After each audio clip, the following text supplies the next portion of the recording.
أعوذ بالله من الشيطان الرجيم. بسم الله الرحمن الرحيم.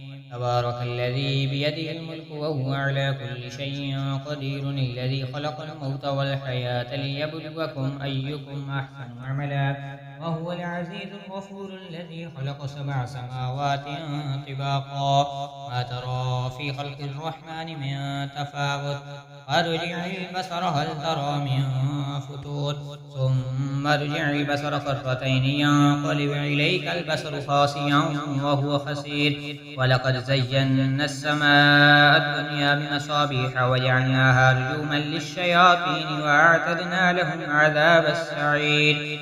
وللذين كفروا بربهم عذاب جهنم وبئس المصير. إذا ألقوا فيها سمعوا لها هيقا وهي تفور، تكاد تميز من الغيظ، كلما ألقي فيها فوج سألهم خزنتها ألم يأتكم نذير، قالوا بلى قد جاءنا نذير، فكذبنا وقلنا ما نزل الله من شيء إن أنتم إلا في ضلال كبير.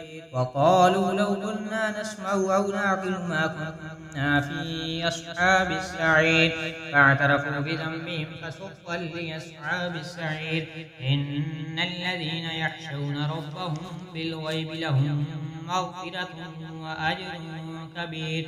وأسروا قولكم أو اجهروا به إنه عليم بذات الصدور. ألا يعلم من خلق وهو اللطيف الخبير. هو الذي جعل لكم الأرض ذلولا فامشوا في مناكبها وكلوا من رزقه وإليه النشور. أأمنتم من في السماء أن يخسف بكم الأرض فإذا هي تمور، أم أمنتم من في السماء أن يرسل عليكم حاسبا فستعلمون كيف نذير.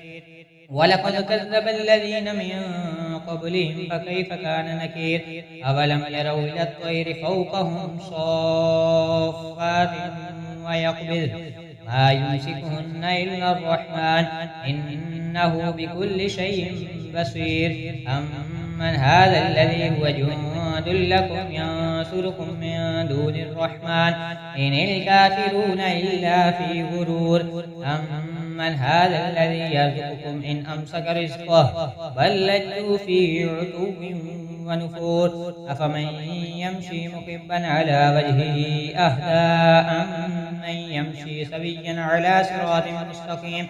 قل هو الذي أنشأكم وجعل لكم السمع والأبصار والأفئدة قليلا ما تشكرون. قل هو الذي زرعكم في الأرض وإليه تحشرون.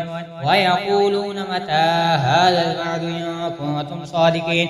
قل إنما العلم عند الله وإنما أنا نذير مبين. فلما رأوا زلفة سيئت وجوه الذين كفروا وقيل هذا الذي كنتم به تدعون.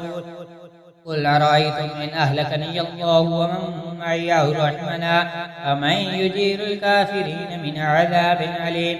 قل هو الرحمن آمنا به وعليه توكلنا فستعلمون من هو في ضلال مبين. قل أرأيتم إن أصبح ماؤكم غورا فمن يأتيكم بماء معين. صدق الله العظيم.